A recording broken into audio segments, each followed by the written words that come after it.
So this video is for the month of July 2025. It's going to give an astrological overview of the big events happening all month long.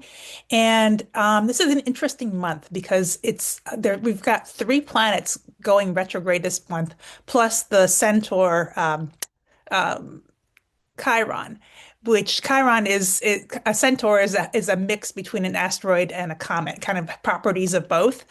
So yeah, Chiron's probably the most famous of those, and it's going retrograde as well at the end of the month. So we start the month with Venus coming together with Uranus on July 4th. July 4th is going to be a big day because we've got that happening. Venus and Uranus coming together, okay? Then we've got Venus is also moving into a new sign, the sign of Gemini, that same day. And we've got Neptune stationing to go retrograde in the sign of Aries on July 4th as well. So what does all that mean? So Uranus and Venus coming together creates a spark of new possibilities about love, about beauty, about, what we're attracted to and the values that vibrate in our system. It's asking us to like be in the moment and just enjoy life and we find beauty in doing that. So there's that going on. But then with Uranus stationing there, that can and that increases its power for one thing. So when a planet stations in a sign, its power is like maximum. Being in Aries, Neptune at that point is asking us, it's like idealizing our search for what's authentic for ourselves, like wanting to find our own way and just like seeing that as the ultimate thing. It wants us to kind of go our own path if we don't want to follow the crowd with Aries energy. And with Neptune there, we just that's like the ideal, that's magical. It inspires us to do this. So that's happening while we're also kind of enjoying life and being in the moment and all of that. So that, putting those things together, that could create a little bit of confusion, could create a little bit of distractibility or just, yeah. Um, like not knowing, not maybe going into a relationship and with someone who's really maybe not be the best person for us. So there's a lot of stuff like that that's possible on July 4th, but it is a very dynamic day, and there's this need for emotional honesty and authentic expression of our desires, but there's also a need to allow for freedom because that's that Uranus and Venus coming together. We need freedom in how we connect with people. So yeah, very interesting day. If you meet someone new, be very careful. But if you are in a established relationship already, then just enjoy the moment with that person, whoever you're with, and make the most of it. Then on July 7th, we've got Uranus entering Gemini. And this is huge. It's this Uranus only changes signs once every 7 years. So it's going to be there from now until, what's 7 years from now? Today is 20, we're in 2025, so that would be 2032.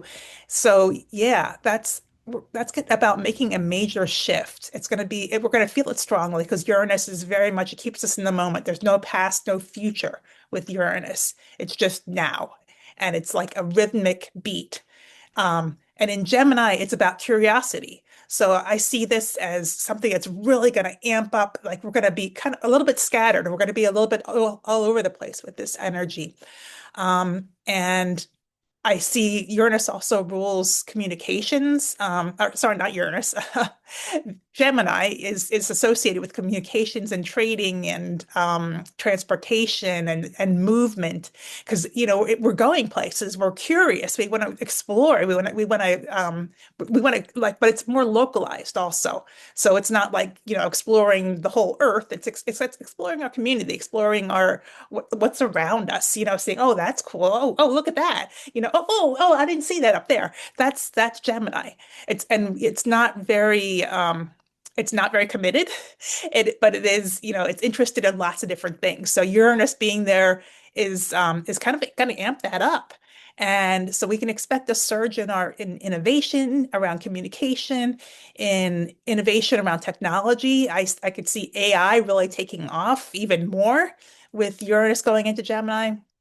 And also our nervous system can be more sensitive with this as well.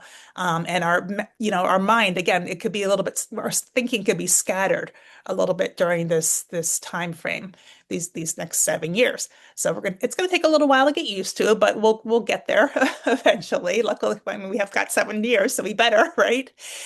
So this is about, anyway, breaking through outdated thought patterns to make room for multidimensional intelligence coming in. So that's something we can look forward to figuring out how that's going to work for us.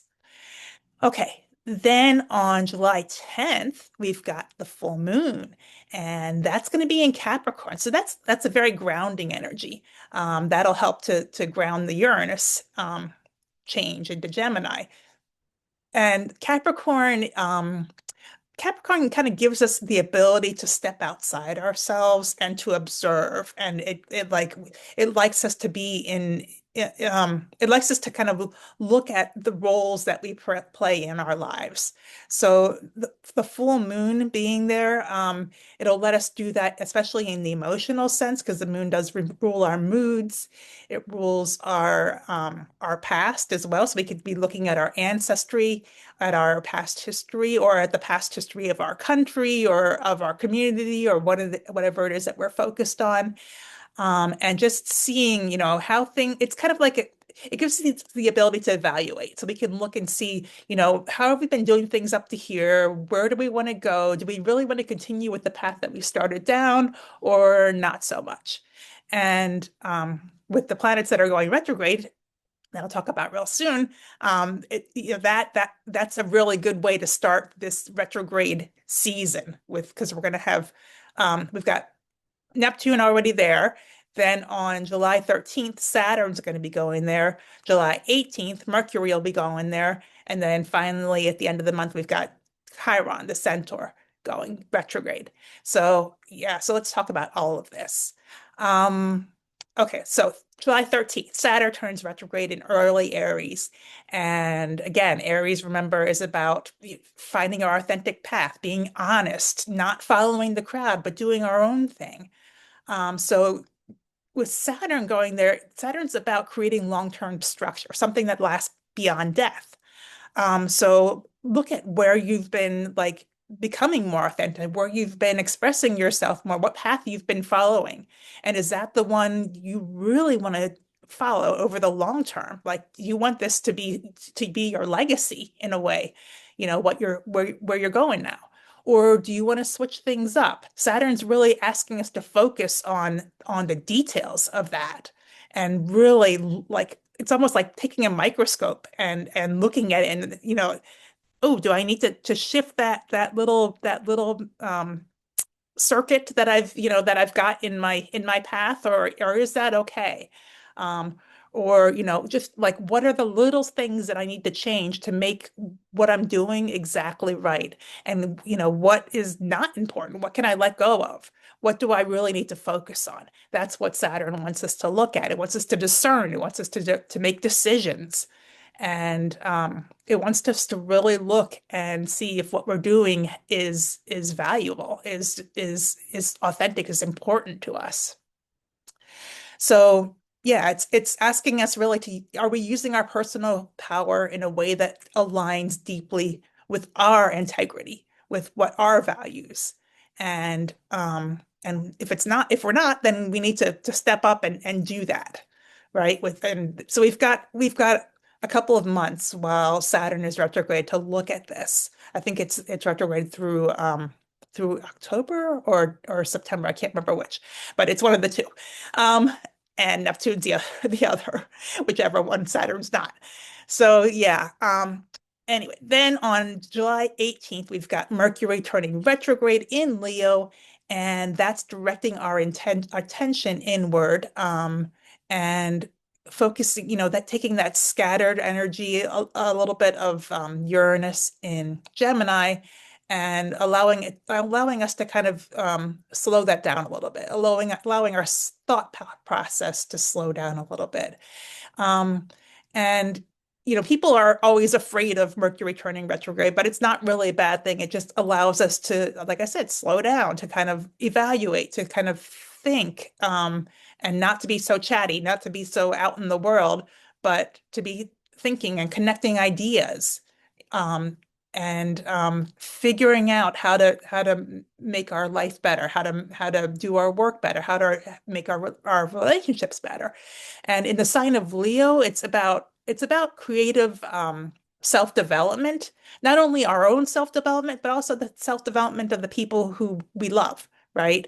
So it's about expressing and connecting ideas related to that, related to creative self-development of yourself or anybody else.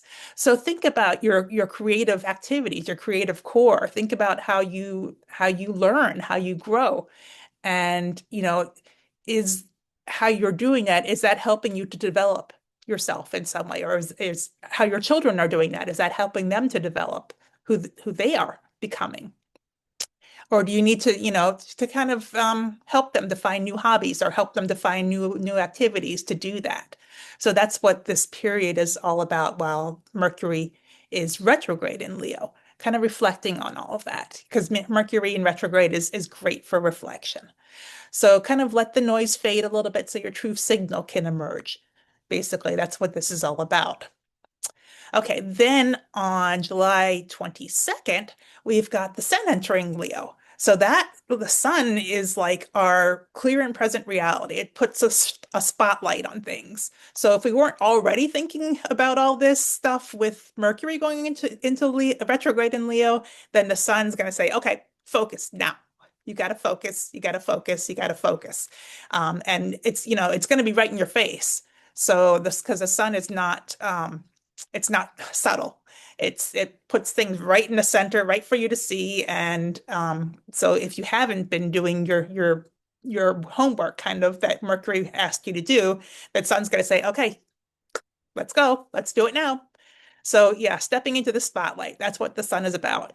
And it's about expressing your heart's truth, your heart's vibration, what your heart wants you to do in terms of your development, so that you can be more radiant, you can be more expressive, you can be the leader who you want to be, or like I said, family members or friends, or your relations as well. Okay. Then we've got on July 24th, the new moon also in Leo. So I think there's a little pattern here with all this Leo, Leo, Leo. Like this month is really a lot about developing ourselves and becoming the leaders, or just, the creative people that we want to be. So with the new moon there, it gives us new beginnings, a chance to set intentions, a chance to attune our inner compass to joy, to passion, to our passion. Yeah, really, it's about our passion. It's about self-aligned expression.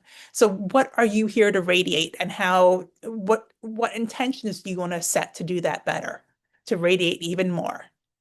Okay, so that's the new moon on July 24th. Then on July 30th, we've got the Centaur Chiron stationing retrograde. And at the same time, that same day, Venus will be entering the sign of Cancer. So with Chiron is often considered the wounded healer, but it's really about mentoring. It's about learning, and it's also about healing. It's about learning lessons from the past that have been causing you pain.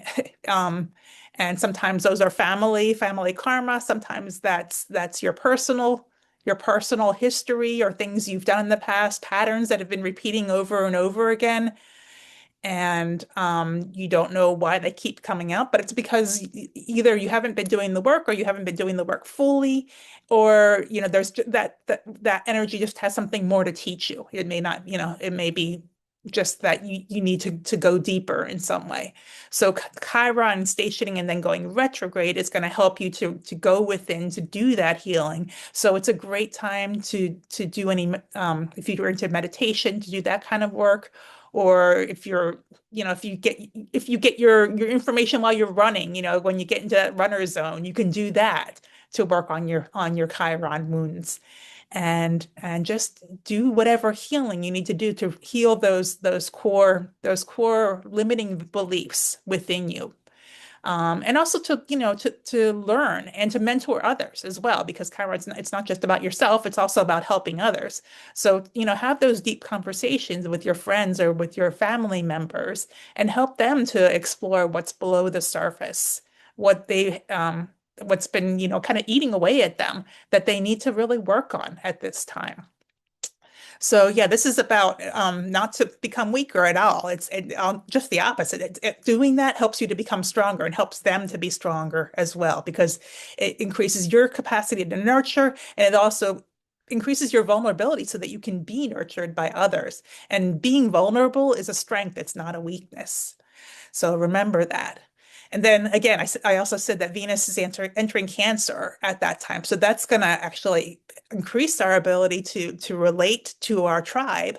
It's going to make it seem more attractive, and it's going to just put us in a very loving mood, I think, a lot of times, or at least put us in the mood to protect what we consider to be important, because the sign of Cancer is all about building our nest egg and just making sure that we're comfortable and making sure that our loved ones are taken care of, our home is comfortable, our space is comfortable. It's a good time to to clean up your space and to make it more beautiful, to put out those colored lights or put out the flowers and all of that, to put on the music and make sure your space has what it needs. So and definitely have home cooked meals with your family, or go out and enjoy each other's company. Venus in Cancer loves that, and have those good conversations as well. Allow your emotions to surface and talk about them with your children so that they also learn how to express their emotions. That's really important in life. And Venus in Cancer lets us to do that more because Cancer is a sign that's ruled by the moon, and again, the moon is very very connected with our emotions, with our moods, with anything that's in the past, our attitudes, anything that has influenced us up to this point. So yeah. Then lastly, on the last day of the month, we've got Mercury retrograde and making its exact conjunction, coming together exactly in the sky with the sun in Leo.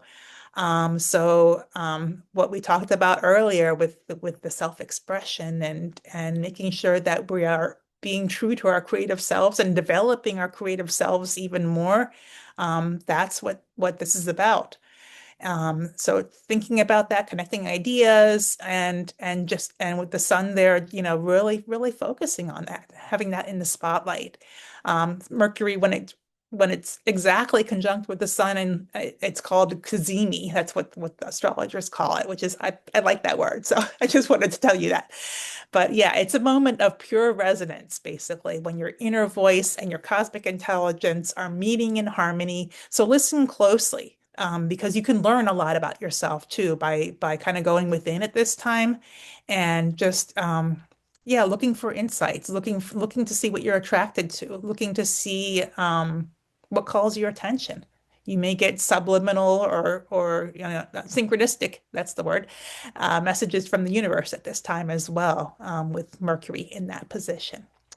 So this month overall, it's just, the invitation is clear. It's breaking free from our old habitual patterns, um, starting to develop ourselves more, reflecting more, and deciding if the way that we've been doing things or the patterns, the way we've been thinking is how we want to continue to do so going forward, or if we want to make some changes. Really doing that evaluation, doing that hard work, that internal work. That's what this month is about.